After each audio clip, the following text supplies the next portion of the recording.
ભુજ ખાતે યોજાયેલ વિવિધ કાર્યક્રમોમાં 100 પરંપરાગત ચરખા અને 100 ઇલેક્ટ્રિક વ્હીલ તેમજ 50 ટન વુડ મશીનોનું વિતરણ કરવામાં આવ્યું હતું।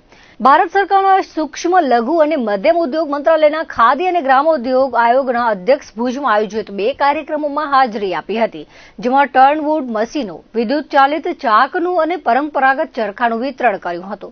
ભુજ ખાતે આયોજિત કાર્યક્રમમાં ભુજના ધારાસભ્યની હાજરીમાં 80 વિદ્યુત ચાલિત ચાક અને 90 પરંપરાગત ચરખાનું વિતરણ કરવામાં આવ્યું હતું। પ્રધાનમંત્રી રોજગાર સર્જન કાર્યક્રમ હેઠળ વર્ચ્યુઅલી ₹349 કરોડની માર્જિન મની સબસિડીનું વિતરણ પણ કરવામાં આવ્યું હતું। ઉલ્લેખનીય છે કે ગુજરાતમાં 244 ખાદી સંસ્થાઓ દ્વારા 23,505 કાતરણકારો, વણકર અને ખાદી કામદારોને રોજગાર મળી રહ્યો છે।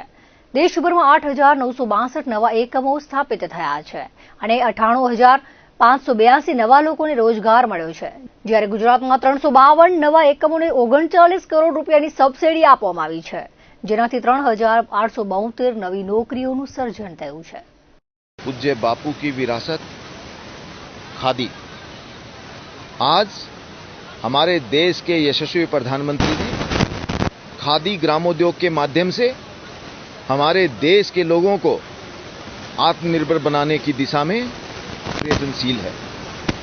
आज खावड़ा में और यहाँ भुज में ये दोनों कार्यक्रम हमारे बेनिफिशरीज को उनको प्रशिक्षण के बाद आधुनिक टूल मुहैया करवाए गए हैं, जिनसे वो अपने आप को आत्मनिर्भर बना सकें।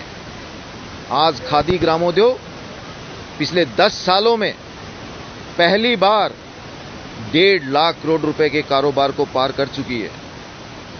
स्वदेशी की ये यात्रा, स्वदेशी की ये लहर, ये माननीय प्रधानमंत्री जी के नेतृत्व में पिछले 10 सालों से चल रही है। माननीय प्रधानमंत्री जी का एक मंत्र है कि अब 21वीं सदी का भारत, यहाँ के युवा अब नौकरी करने वाले नहीं, नौकरी देने वाले बनेंगे। इस दिशा में हमारा देश आगे बढ़ रहा है। खादी ग्रामोद्योग आयोग पूरे देश में लोगों को आत्मनिर्भर बनाने की दिशा में लगातार प्रयत्नशील है और हम लोगों को प्रशिक्षण के बाद आधुनिक टूल मुहैया करवा रहे हैं। उसी कार्यक्रम के तहत हमारे ग्रामोद्योग की ये यात्रा आज खावड़ा से भुज होती हुई पूरे देश में पूरी तेजी से फैल रही है।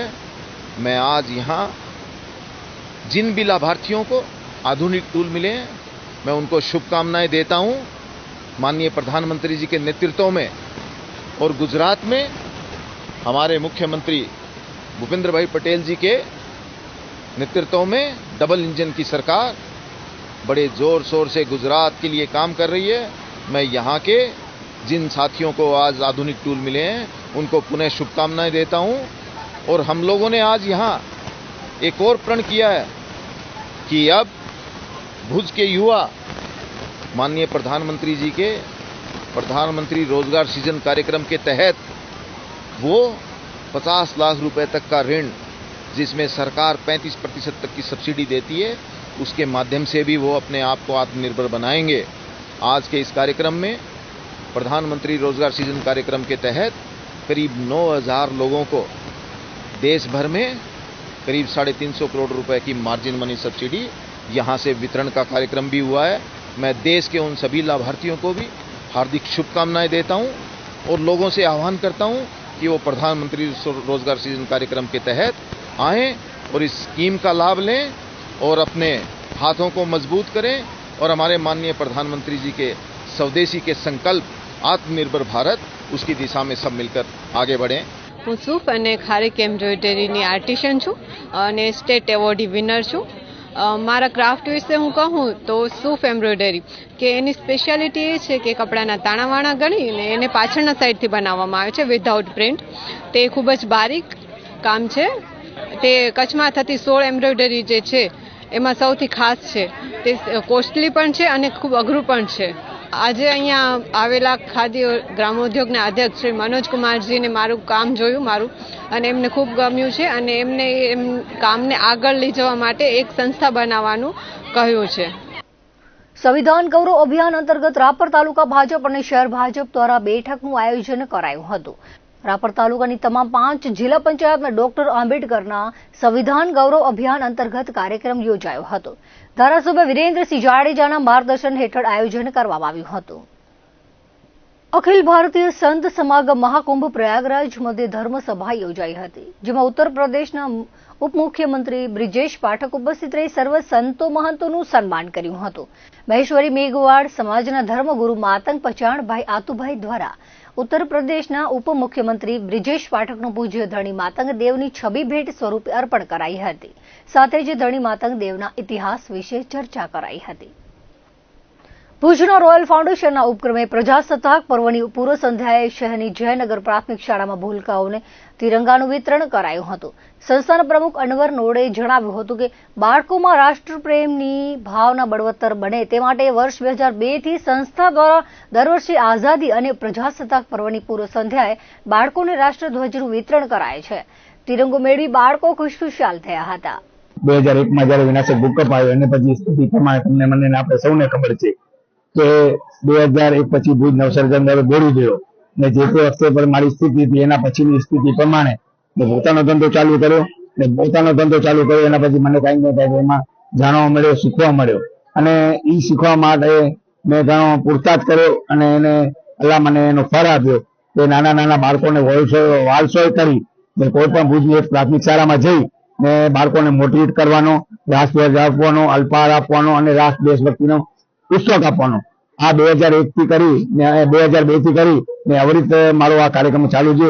આજના કાર્યક્રમમાં માન્ય શ્રી શંકરભાઈ સદગી, અલીમામભાઈ જત, નીતિન સાહેબ રાવલ, ધનીભાઈ કુંભાર, ભરતભાઈ ગોસ્વામી અને સુનિલભાઈ બોરા, સંદીપભાઈ બોરા એ હાજર રહી આ કાર્યક્રમને ઓપાડ્યો.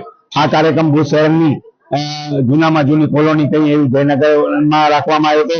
પંચાયતી પ્રાથમિક શાળામાં ને નાના નાના બાળકોને 200 થી 100 રાષ્ટ્રીય પુસ્તક આપવામાં આવ્યો, અલ્પાહાર આપવામાં આવ્યો, ધ્વજ આપવામાં આવ્યા ને ખાસ કરીને જયારે 24મી જાન્યુઆરી અને 15મી ઓગસ્ટની વાત આવશે ત્યારે મારે કોઈ જોટો જરે એમ નથી, કેમ કે 200-500 રૂપિયા તો કોઈ પણ લઈને પોતાની રીતે છૂટા પડી જાય છે.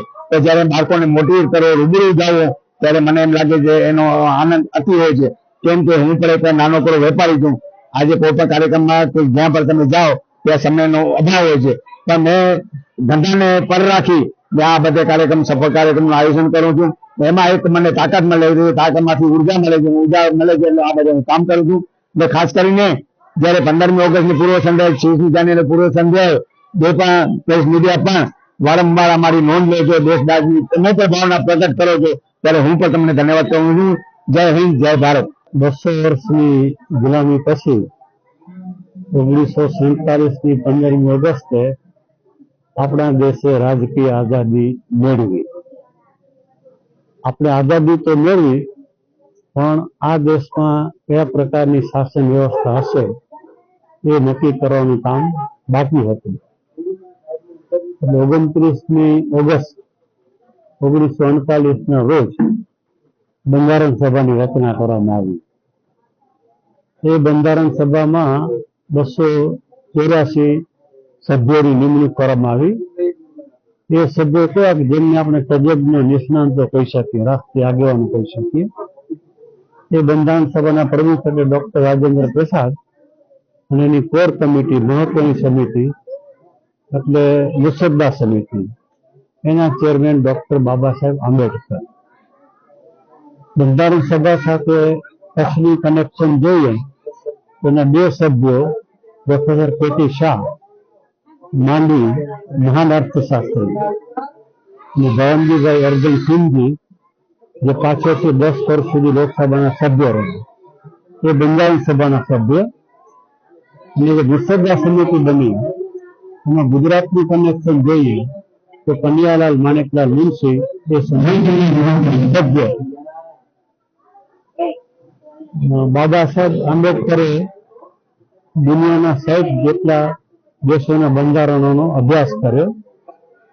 મુસદ્દા સમિતિમાં એ બધા બંધારણોની પરસ્પરથી ચર્ચા થઈ અને છેવટે 26મી નવેમ્બર 1949 એ દિવસે બંધારણ સભાના સભ્યોએ એ બંધારણ ઉપર હસ્તાક્ષર કર્યા અને 6મી જાન્યુઆરી 1950 એ દિવસે બંધારણનો અમલ થયો અને આ દેશમાં પ્રજાસત્તાક શાસન વ્યવસ્થા એ પોલિટિકલ સિસ્ટમ આપણે સ્વીકારી અને મતાધિકાર દ્વારા આ દેશના નાગરિકોને આ દેશનું સાર્વભૌમત્વ સોંપવામાં આવ્યું. આપણે વખત સમાચારો સાંભળતા હોઈએ છીએ, સમાચારો વાંચતા હોઈએ છીએ કે દુનિયાના જુદા જુદા દેશોમાં વખત લોહિયાર સત્તા પૈસા થતા હોય છે, પણ આપણે ત્યાં જે પોલિટિકલ સિસ્ટમ આપણે ડેવલપ કરી ડેમોક્રેટિક રિપબ્લિક, એને કારણે જ્યારે જ્યારે સત્તા પરિવર્તન થયું ત્યારે મતાધિકારથી થયું છે. દાખલા તરીકે વેસ્ટ બંગાળ અને કેરાલા, તો ત્યાં કોંગ્રેસ પક્ષની સરકારો હતી, પછી સામ્યવાદી પક્ષની સરકારો આવી. 1967માં લોકસભાની ચૂંટણી થઈ, સાથે સાથે આખા દેશમાં વિધાનસભાની ચૂંટણી થઈ.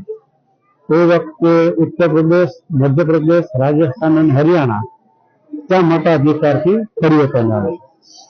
દેશની વાત કરીએ તો 1977માં લોકસભાની ચૂંટણી થઈ, ત્યારે દેશમાં સત્તા પરિવર્તન થયું. ફરીથી 1980માં દેશમાં મતાધિકારથી શાસન પરિવર્તન થયું.